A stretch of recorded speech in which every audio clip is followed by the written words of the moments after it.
कैसे हैं? आशा करता हूँ कि बहुत बहुत अच्छे होंगे। और जैसे कि आप लोगों से मैंने कहा था कि आरआरबी एनटीपीसी जो आप लोगों का अंडर ग्रेजुएट लेवल का एग्ज़ाम जो है 13 जून को होने जा रहा है, उसके लिए हम स्पेशल क्लास ला रहे हैं शाम में। तो आपके कहने के अकॉर्डिंग हमने यहाँ पे क्लास हाजिर कर दिया है। और मुझे लगता है कि अगर आप इस क्लास को कर लेते हो तो जब आप एग्ज़ाम हॉल में जाओगे कुछ ही घंटों के बाद, तो आपको जो है एग्ज़ाम हॉल में कोई भी प्रॉब्लम होने वाला नहीं है। आप आसानी से उन प्रश्नों को करके आओगे जो आपके एग्ज़ाम हॉल में आने वाले हैं। क्योंकि देखिए, जो आप लोग का पैटर्न है RRB NTPC under graduate level का, क्योंकि पेपर हो चुका है 3 दिन 7, 8 और 9 मई को।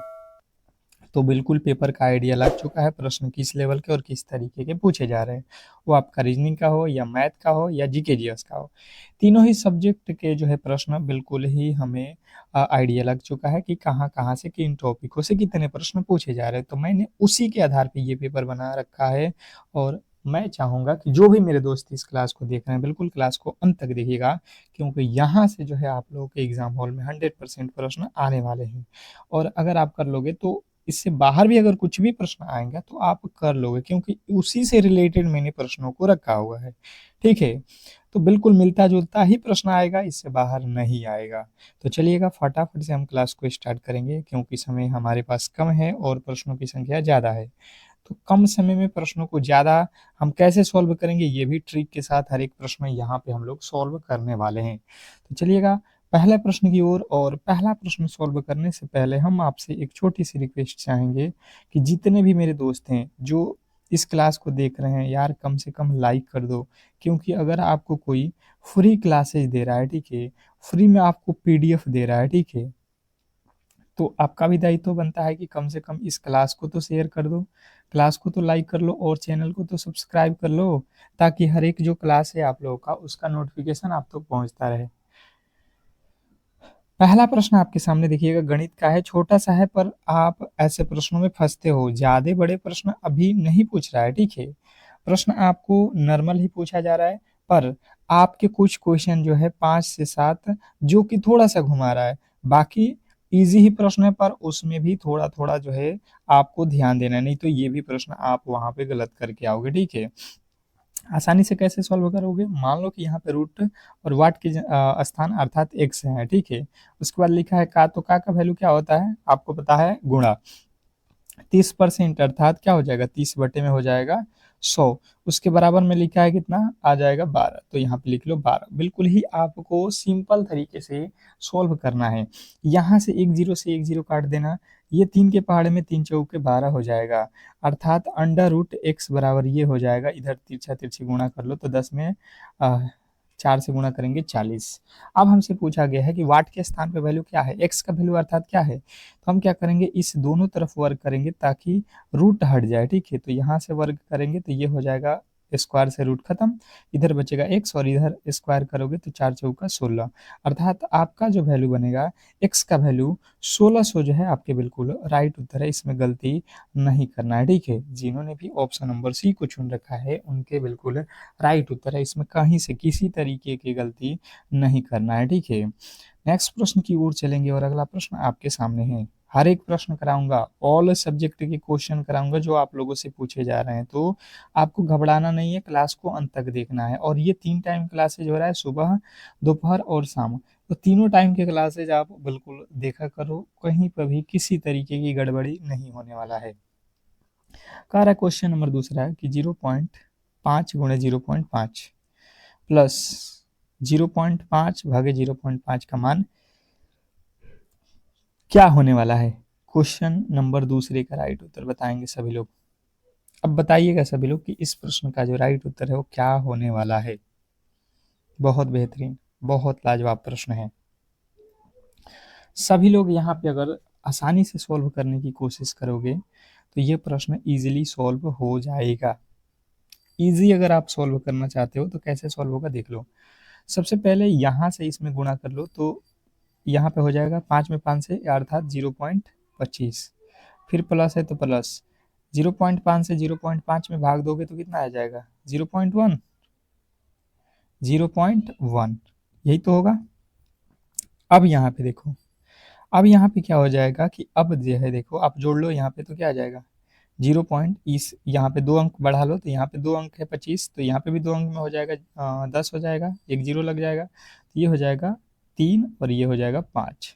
0.35 आपके बिल्कुल राइट उत्तर है ऑप्शन नंबर ए। अगर आपने भी ऑप्शन नंबर ए चुना है तो बिल्कुल आपके राइट उत्तर है, इसमें कहीं से किसी तरीके की गलती नहीं होनी चाहिए। नेक्स्ट प्रश्न की ओर चलेंगे। क्वेश्चन नंबर 3 कह रहा है कि एक कक्षा में ऊपर से राहुल का स्थान 18वां और नीचे से जो है 45वां स्थान है। कक्षा में कुल जो है कितने छात्र हैं? Question number 30। स्टार लगा लो। सभी लोगों से कह रहा हूँ, सभी मेरे दोस्तों से कह रहे हैं कि इस प्रश्न का जो है राइट उत्तर आप मेरे साथ सॉल्व करो, हर एक प्रश्न की राइट उत्तर मेरे साथ सॉल्व करो, तब भी जाके आप एग्जाम हॉल में बेहतर करने वाले हो।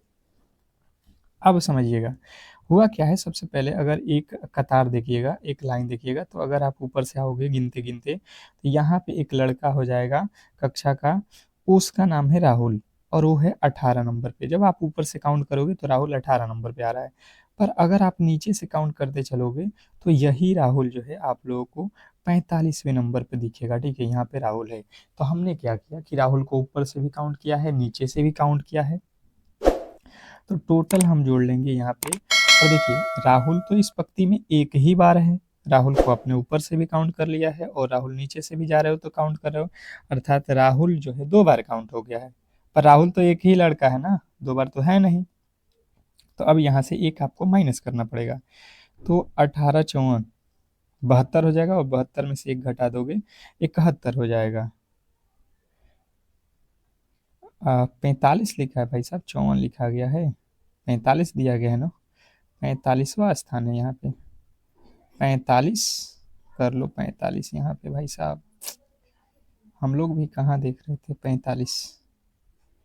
अब यहाँ पे 18 में से एक घटा दो 17, 17 और 8 5 13 के 3 और ये 6, 63 हो जाएगा आपका बिल्कुल राइट उत्तर। ठीक है, ऑप्शन नंबर जो है बी में दिया गया है। ठीक है, गलती नहीं करना है। नेक्स्ट प्रश्न, अगला प्रश्न आपके सामने देखिएगा, बहुत ईजी है कि बेईमान दुकानदार अपनी वस्तु को क्रय मूल्य पर जो है बेचने का दावा रखता है, लेकिन वह जो है 1 केजी के स्थान पे 900 ग्राम के वजन का उपयोग करता है, उसका लाभ प्रतिशत क्या होगा? ये प्रश्न है आप लोगों के लिए खास, और ऐसे ही प्रश्न दे रहा है, लगेगा आपको कि इजी है, पर आप जब बनाने की कोशिश करोगे तो ये प्रश्न आपको छोड़ने वाले नहीं है। ठीक है, कंफ्यूज तो कर ही देगा। तो इन्हीं सभी प्रश्नों को हम सॉल्व कर रहे हैं जो आपके एग्जाम हॉल में दिक्कत पैदा करने वाला है। तो अगर आप इनको सॉल्व डेली करना चाहते हो सुबह शाम दोपहर, तो बिल्कुल आपसे हमारा रिक्वेस्ट रहेगा कि क्लास को लाइक करके चैनल को सब्सक्राइब करके रखो। ठीक है, ताकि हर एक क्लास की नोटिफिकेशन आप तक पहुंचे, और बिल्कुल फ्री में आपको पीडीएफ मिल रहा है, वो भी आप प्रोवाइड करिए और जो है उसकी बेहतर जो है रिवीजन करिए। देखिए एक दुकानदार कह रहा है कि भाई साहब अगर 100 रुपया किसी चीज़ का प्राइस है ना, तो आप हमें 100 रुपया में दोगे तो हम आपसे बेच देंगे। ठीक है, सामान को कह रहा है कि जितना में हम खरीद के लाए हैं उतना ही में बेच रहे हैं, फिर तो प्रॉफिट नहीं होगा, फिर तो वो काहे लिए दुकान खोलाई, ये तो आपके दिमाग में आ जाएगा। फिर लेकिन उसने कहा कि भाई साहब 1 केजी के स्थान पे 900 के वजन का उपयोग करता है, मतलब हमने यहाँ पे देखा कि वो कह रहा है कि भाई साहब हम आपको जो है 1000 ग्राम दे रहे हैं, अगर आप खरीदोगे उससे तो वो आपसे तो कहेगा नहीं कि हम चोरी कर रहे हैं, आपसे तो कहेगा 1 किलो हमने सामान दे दिया, 1 केजी सामान आपको दे दिया गया, पर उसने बट्टे में क्या किया है कि गलती किया है वहाँ पे, और 900 ग्राम ही वजन जो है आपको दे रहा है, मतलब यहाँ से वो कितना प्रॉफिट कमा रहा है आप देख लो। 100 ग्राम उसने जो है चोरी किया है, वही तो फायदा है उसका वजन में।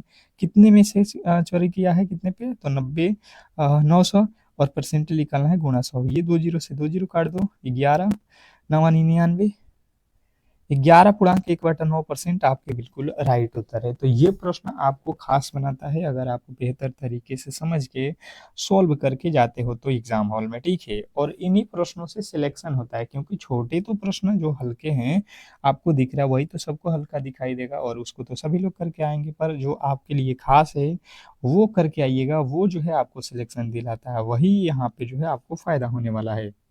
अगला प्रश्न है कि ₹15,000 की राशि पर 10% वार्षिक ब्याज की दर से 2 वर्षों का चक्रवृद्धि ब्याज और साधारण ब्याज का अंतर क्या होगा? ये प्रश्न खास है आपके लिए।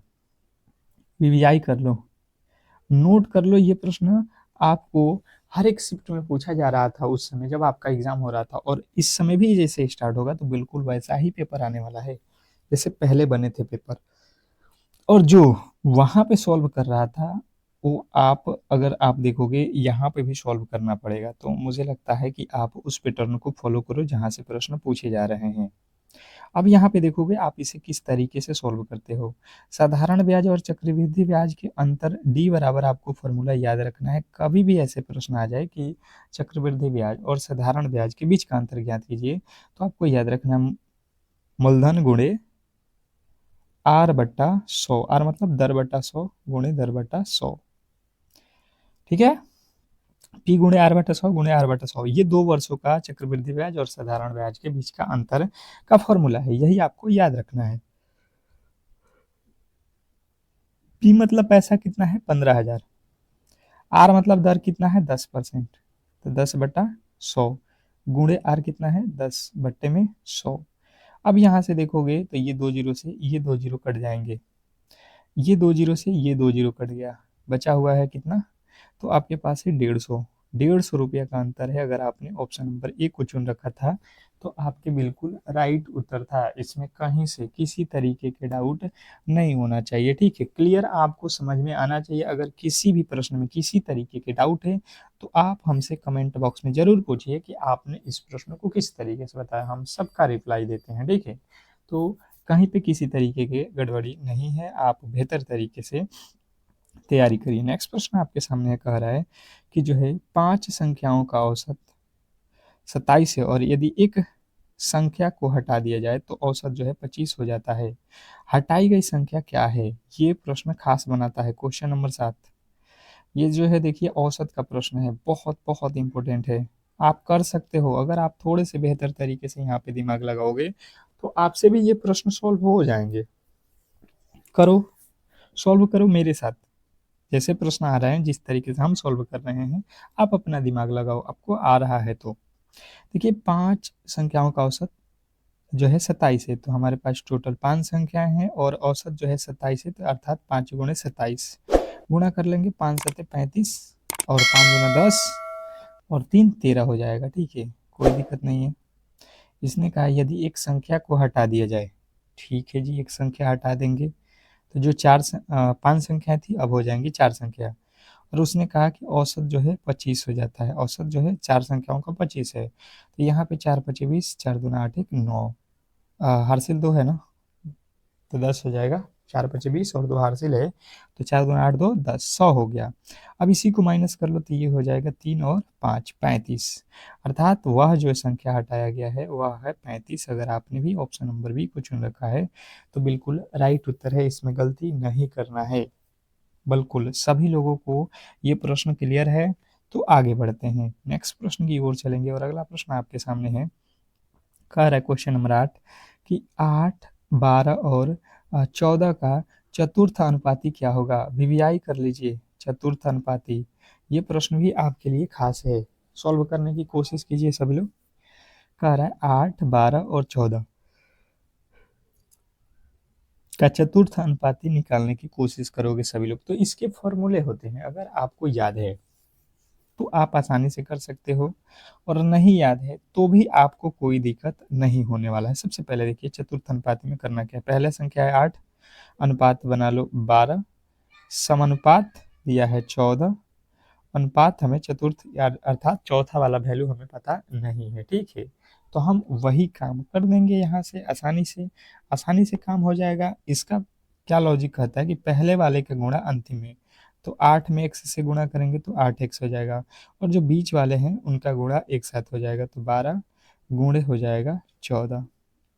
अब 4 के पहाड़े में ये 2 मर्त में कटेगा, 4 के पहाड़े में ये 3 मर्त में, 2 के पहाड़े में ये 7 मर्त में, तो इधर बचेगा x और इधर बचेगा 7 का 21, अर्थात ऑप्शन आप देख लो बी जो है बिल्कुल राइट उत्तर है। जिन्होंने ऑप्शन नंबर बी को चुन रखा है जो भी मेरे दोस्त ऑप्शन नंबर बी को चुन रखा है उनके बिल्कुल राइट उत्तर है, इसमें गलती नहीं करोगे। नेक्स्ट प्रश्न की ओर चलेंगे और अगला प्रश्न आपके सामने कह रहा है यहाँ पे क्वेश्चन नंबर 9, किसी वस्तु का अंकित मूल्य जो है 2000 रुपया है और 20% और 10% की दो क्रमिक छूट के बाद जो है विक्रय मूल्य क्या होगा, ये हमें बताना है। क्वेश्चन नंबर 9, 9वें नंबर प्रश्न के जो राइट उत्तर है बताने की कोशिश कीजिए सभी लोग।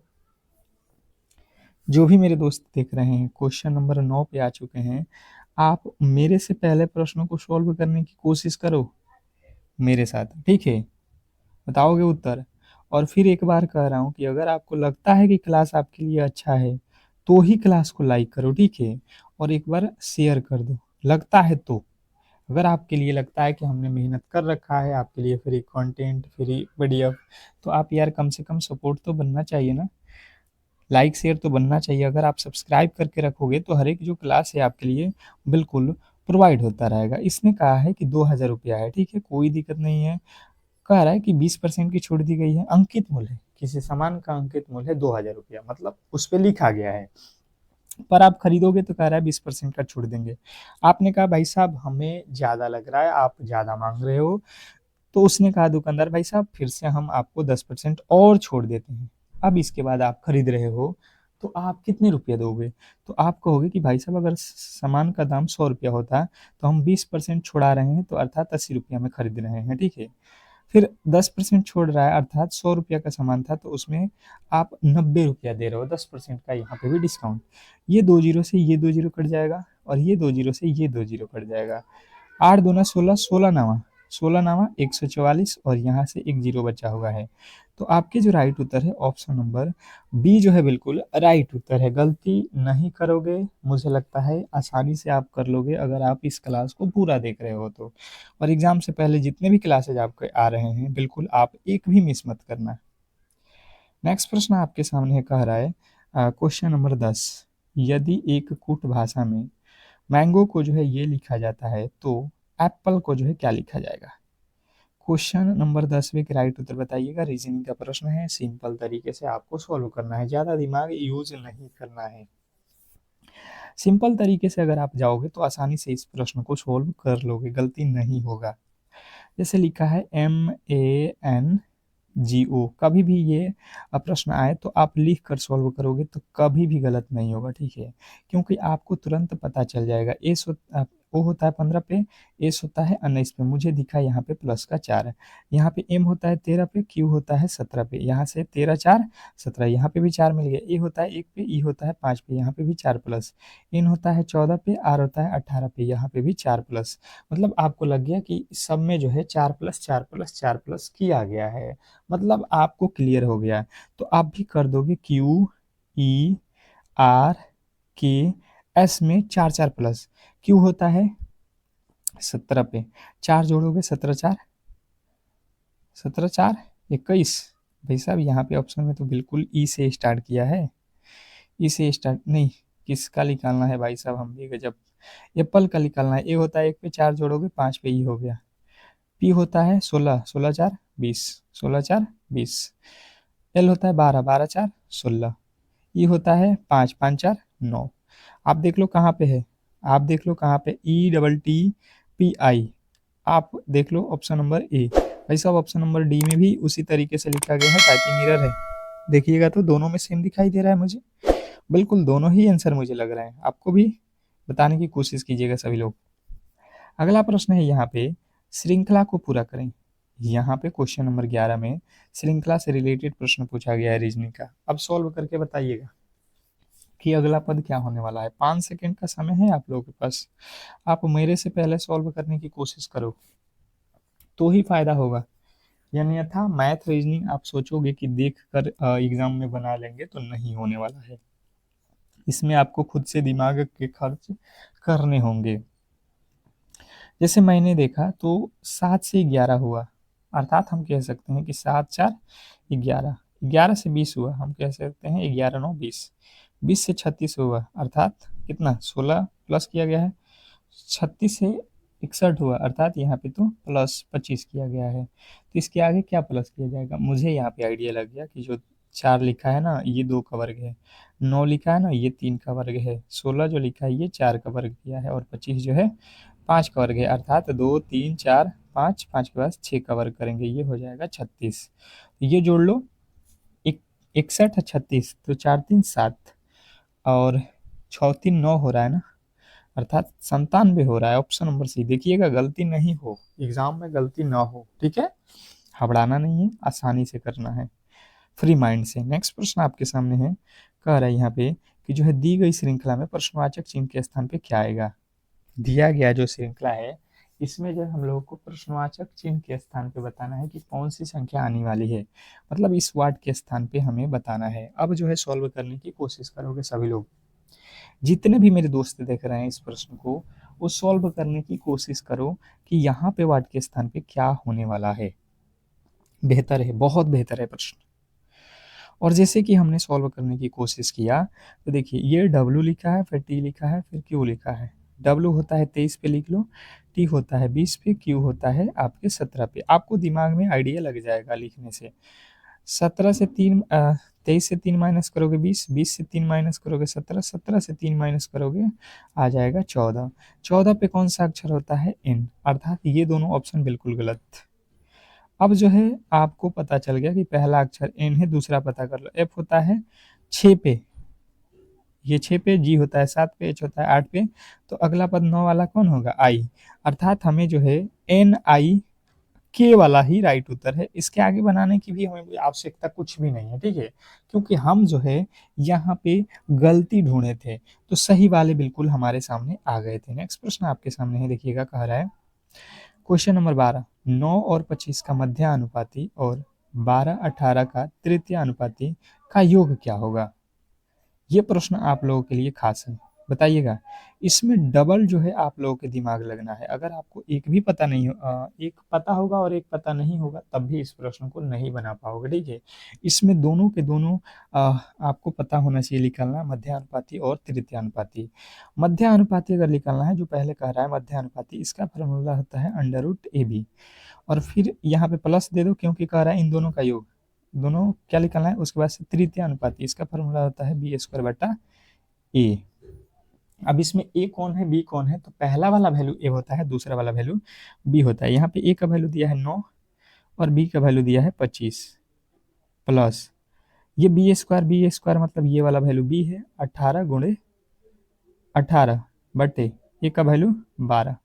अब ये देखिए 9 का वर्गमूल 3, 25 का वर्गमूल 5, तो 9 5 तिया 15 इधर हो जाएगा, प्लस अब यहाँ से काटो, 6 के पहाड़े में 2 मर्त में, 6 के पहाड़े में 3 मर्त में, 6 के पहाड़े में ये 2 के पहाड़े में ये 9 मर्त में, तो 9 3 27, तो ये 7 5 12 के 2 अर्थात 42 हमारा ऑप्शन नंबर बी जो है बिल्कुल राइट उत्तर है। गलत नहीं करोगे, मुझे लग रहा है आप बिल्कुल सीखते चल रहे हो एक एक प्रश्न।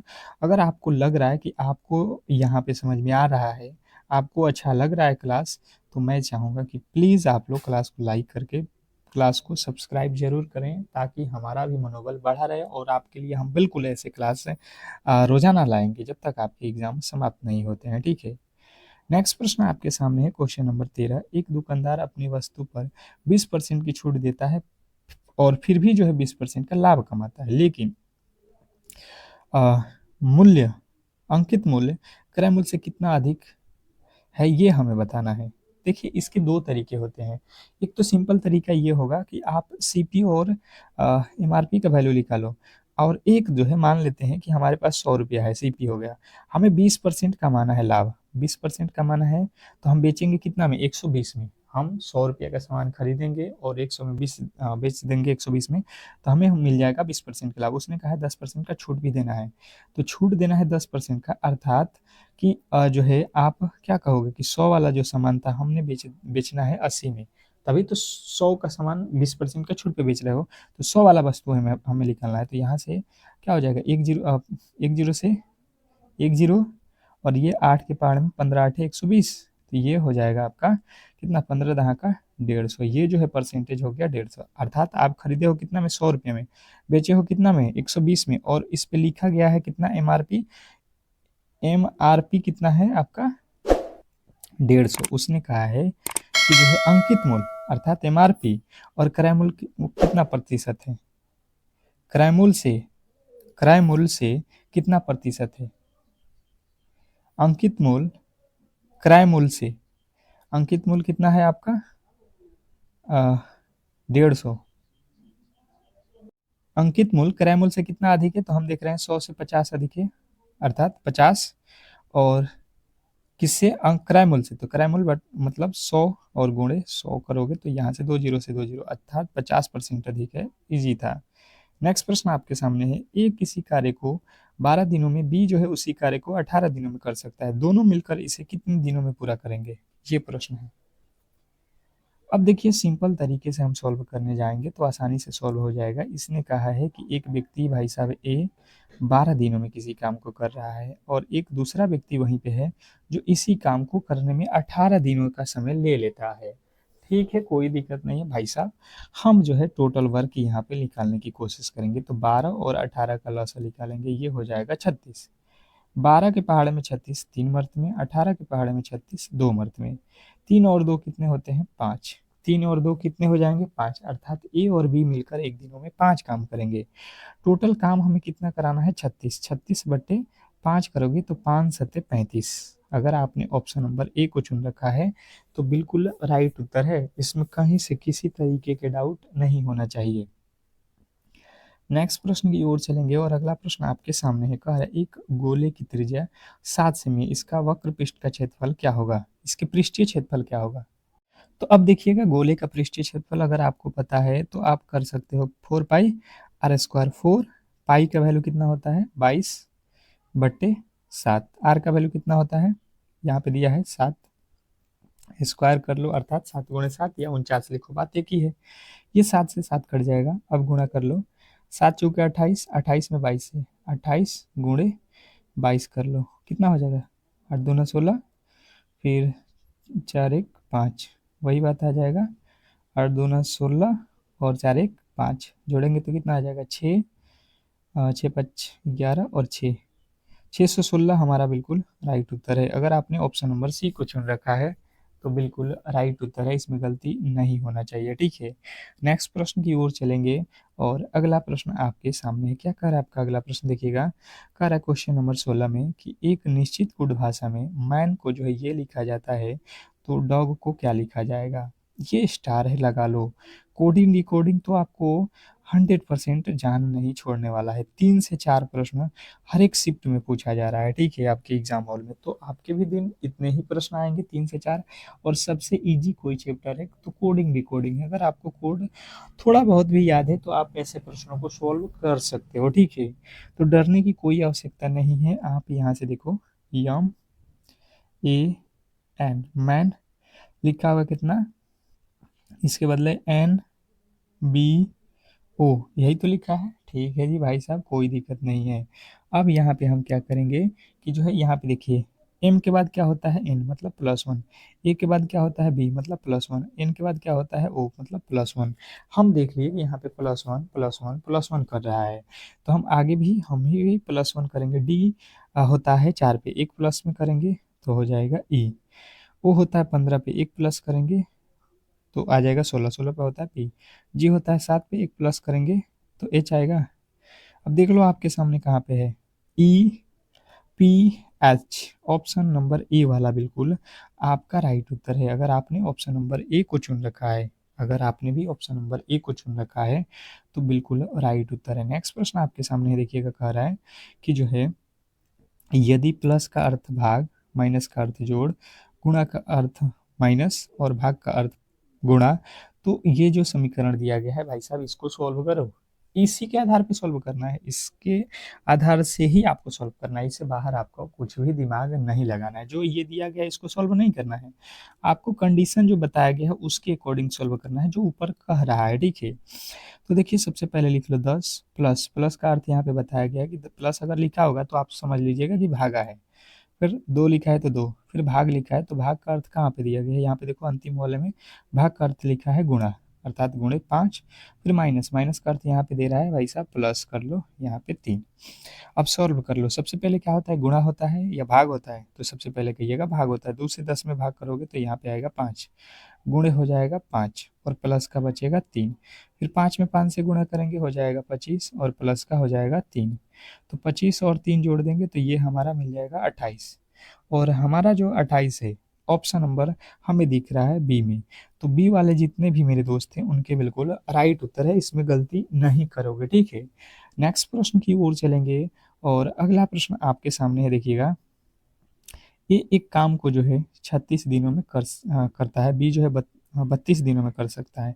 यदि वे दोनों 12 दिन तक कार्य करते हैं तो वे कार्य का कितना हिस्सा शेष रह जाएगा, कार्य जो है वो कितना हिस्सा शेष रहेगा, ये प्रश्न है। ये आज का होमवर्क क्वेश्चन है। सभी लोग इसके राइट उत्तर कमेंट बॉक्स में बताएंगे, ठीक है। जितने भी मेरे दोस्त देख रहे हैं इसके राइट उत्तर सबसे मेरा उम्मीद है कि सभी लोग सॉल्व कर लेंगे, ठीक है। और मैं जाते जाते आपसे एक छोटी सी रिक्वेस्ट करेंगे कि जिन्होंने भी क्लास को लाइक नहीं किया है तो यार कम से कम लाइक कर लो और चैनल को सब्सक्राइब कर लो, ठीक है। मिलते हैं नेक्स्ट क्लास में, तब तक के लिए धन्यवाद।